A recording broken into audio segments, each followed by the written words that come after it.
각자 배우자와의 이별을 겪고 만난 두 사람. 이 남성에겐 어린 딸이 있었는데 아이를 키워본 적이 없어서 조심스러웠던 여성은 남성의 딸과 어떻게든 친해져 보려고 노력을 했다고 합니다. 그리고 두 사람 사이에 새로운 아이가 태어나면서 이제 정말로 한 가족이 됐다고 생각했는데요. 하지만 복병은 전혀 생각지 못한 곳에 있었습니다. 재혼 가정을 뒤흔든 복병, 과연 누굴까요? 자, 남편과 사별한 뒤에 아이가 있는 남성과 재혼을 했는데, 자, 당시만 해도 그 아이만 재혼한 우리 새 남편 아이만 신경 쓰면 될 것 같았는데 그게 아니더라. 네. 오늘 제보자는 40대 여성입니다. 첫 번째 결혼해서 한 1년 만에 사별을 했어요. 그 전 남편이 갑작스럽게 사고가 났습니다. 둘 사이에는 아이는 없었습니다. 이 제보자께서는 그냥 혼자 살고 싶으셨어요. 그런데 주변에서 나중에 외롭다, 안 된다 그러면서 여러 명을 소개시켜줬다고 합니다.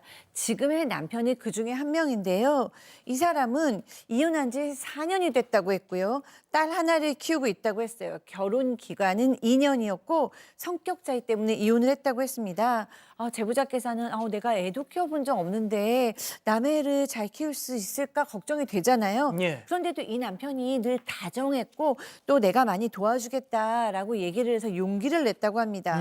아이 입에서 엄마라는 얘기가 나오는 게 쉽지 않잖아요. 그럼요. 그래도 엄마라는 얘기가 나와야 되고 이 아이랑 잘 지내야 이 가정이 행복할 것 같아서 참 많이 노력을 했다고 합니다. 그리고 두 사람 사이에도 새로운 아이가 태어났어요. 그런데 그 이후에 뭔가 삐걱거리기 시작했다고 합니다. 아니, 새 생명이 태어났는데 삐걱거릴 게 뭐 있어?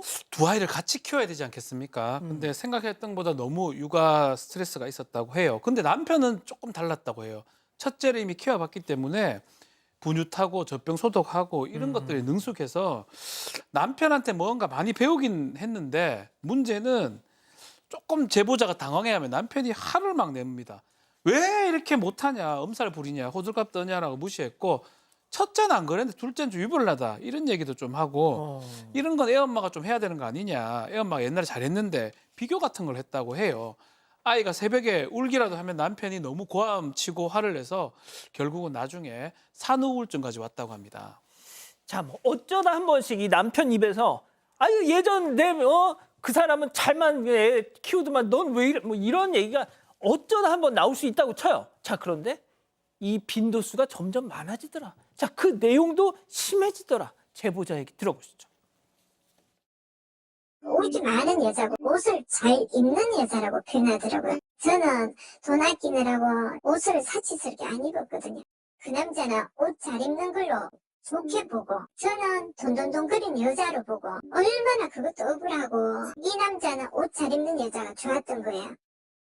아니, 세상에 비교할 사람하고 해야지. 그러니까요. 아니 그리고 옷을 뭐 사주면서 잘 입으라고 하는 것도 아니고 전 정말 화가 나는데 이 남편 전처 얘기를 점점 더 심하게 많이 하게 됐다고 했잖아요. 그 내용이 대부분이 전처랑 이 와이프, 아내를 비교하는 내용인 겁니다.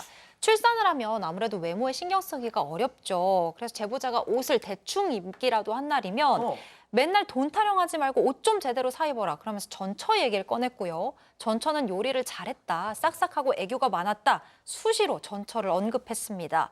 제보자는 TV에 나오는 연예인이나 친구 와이프랑 비교를 해도 기분이 나쁜데 당연하지. 전처랑 비교를 당한다고 생각하니까 너무나도 기분이 나빴다고 해요. 하지만 남편이 꼭 첫째 딸이 있는 앞에서 그런 얘기를 했다고 합니다. 그래서 행여 아이가 상처받을까 봐 화도 내지 않고 최대한 좋게 넘어가려고 참았다고 합니다.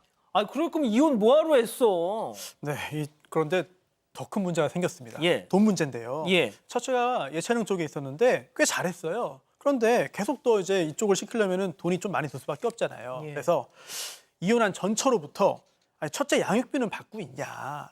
이거 물어볼 수 있지 않습니까? 그래서 이걸 물어봤더니 남편이 불같이 화를 낸 겁니다. 그러면서 왜 애 앞에서 이런 얘기를 하냐? 꼭 이렇게 돈 해야 되냐? 이러면서 제보자가 전처 흉을 보는 식으로 이렇게 몰아간 건데 그러다가 돈 걱정 없이 하고 싶은 거 다 하고 싶었는데 이런 이야기 꺼내가지고 애가 눈치 보게 된 거 아니냐? 이렇게 화를 낸 겁니다. 자, 그런데 사실 이게 전부가 아니에요.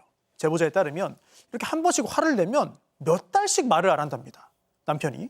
그리고 이때도 반년 넘게 아내하고 말을 하지 않았다고 하네요. 그래서 이 제보자 이 아내분께서 어느 날 진짜 작정하고 남편한테 물어봤답니다. 너 왜 그러는 거냐고. 자, 그 남편 입에서 나온 말이 충격적이었습니다. 얘기 들어보시죠. 이혼했는데 어떻게 자기 와이프가 될 수가 있어요? 이혼을 했잖아요. 그래도 자기 와이프입니까? 저는 재혼했는데 그 과거에 매몰되어 있으면서 지금까지 쭉 이어서 그 감정을 이어왔잖아요. 근데 이 남자는 자기 혼자 상상 속에서 현실에 이게 반영이 되는 거예요. 자기 마음속에 전체를 품고 마음속으로 잠자리하고 같이 살은 거죠. 살기를 그리 살았어요. 뒤에서 둘이 살았어요. 아, 이건 또 무슨 소리야 또. 그 제보자가 아니 도대체 이럴 거면 왜 나랑 결혼을 했냐, 이 성격 차이로 이혼을 했다고 했는데 진짜 이혼 사유가 뭐였냐라고 물었더니 뜻밖에도 이 남편 전처의 외도로 헤어지게 됐다라고 이야기를 하면서 더 충격적인 얘기를 합니다. 전처에 대한 미움이나 배신감보다는 그리움이 크다. 아이고. 그리고 심지어 재혼 후에 전처를 잊은 적도 없고 제보자한테 마음을 연 적도 없다라고 이야기를 했습니다. 제보자 말처럼 진짜 제보자랑 자식도 낳고 전처보다 산 기간이 훨씬 더 긴데도 이 남편 본인의 아내를 전처라고 생각하면서 과거에 매몰돼 있던 거예요. 제보자는 날 옆에 두고도 10년 넘게 전처를 짝사랑하면서 살았던 거고 결국 내 뒤에서 둘이 계속 같이 자고 살았던 거나 마찬가지다 라면서 차라리 남편이 재혼 후에 전처를 뭐 따로 만나거나 연락을 하거나 했으면 이해라도 될 텐데 이해가 되지 않는다고 황당해했습니다. 아니, 혼자 영화 찍고 있어 지금 교수님. 네, 그렇습니다. 이 사람 머릿속에서는 이상화된 존재로 이 전처가 있는 거라고 봐야 될 것 같아요. 그럼 왜 머릿속에서 전처가 이상화가 됐냐?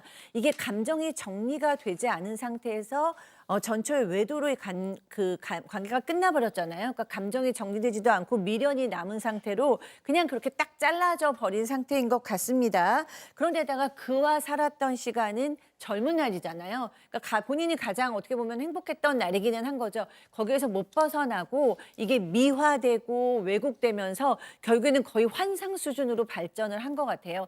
근데 문제는 이렇게 뭐 발전을 하든지 말든지 문제는 고통받는 거는 지금 제보자라는 그러니까. 거예요. 네, 이분께서는 사실은 정서적 학대를 받고 있는 거거든요. 전처와 비교되는 것도 정서적인 학대고 아이를 둘 키우면서 그것도 본인이 다 이 심리적인 고통도 감내하셔야 되잖아요. 그런데다가 더 중요한 거는 실체도 없고 유령 같은 존재하고 계속 비교를 당하면서 싸우게 돼요. 이게 얼마나 심리적인 소진을 가져오고 자존감이 하락되겠습니까?